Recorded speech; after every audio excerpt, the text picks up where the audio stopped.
here, back with part 2 of my Thankful 30-ish mini book. If you're curious about how I customized this notebook, I'll include a card or a link in this video. Each page basically has a full-size photo flip-up revealing a journaling card that I will fill with typed up clear sticker paper that I will do at the very end. Now, I've already documented 3 stories for bits of the mosaic of my life, for which I am grateful. This next story is about sabor. It means flavor in Spanish. I grew up along the Mexican border, so I grew up with so many iconic and mouth-watering Mexican treats. Pictured here, I have a churro, ancho roasted mushroom tamal, and champurrado I made. These are quintessential core memories for me, or in this case flavors, so I knew they were a must capture for me. Now for the next page, not many folks know this about me, but I danced for most of my childhood and teenagedom. I did jazz, tap, and even flamenco, but my jam was ballet. I have a photo of myself here at ballet class when I was 6.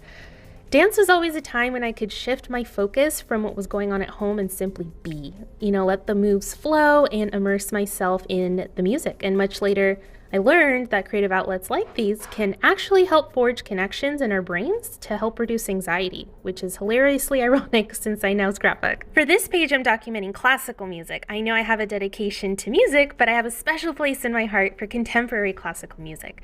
There's something just so soulful about it, and it moves me to my core every time. This album is for Stephen Mochio, by the way. If you'd like to listen, the song is October. The next story is about my TSNSKC girls. It's the Secret Not Secret Kit Club. When I first started scrapbooking, it was a kit subscription that had a Facebook group. And as soon as I joined, they were just so supportive and had so much experience and scrappy wisdom to impart. And they still very much are my scrappy family. And here we are at our most recent retreat in Texas last year. I cannot wait to be able to hang out with them again, because whenever I'm with these ladies, they just feel like home. My next story is on a more serious note. We all have facets of ourselves that aren't all sunshine and rainbows. And although I usually am all sunshine and rainbows, one aspect that I wanted to document is gratitude for my anxiety. My mother had it, and it was very debilitating for her, and it was challenging because it was back when anxiety was not an actively diagnosed condition.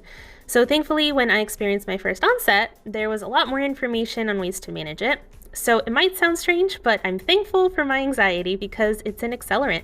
It fuels my desire to do everything and anything with my kids and my family, and really pushes me to strive to reach my goals. Lastly, I have this beautiful photo, which, if you can believe, is not edited. Nature is just so precious to me. When I was young, I loved to just go outside and feel the sun on my face.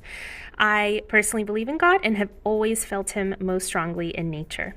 And that is it for today's stories. Thank you so much for joining me, and I hope you have a beautiful rest of your day. Bye!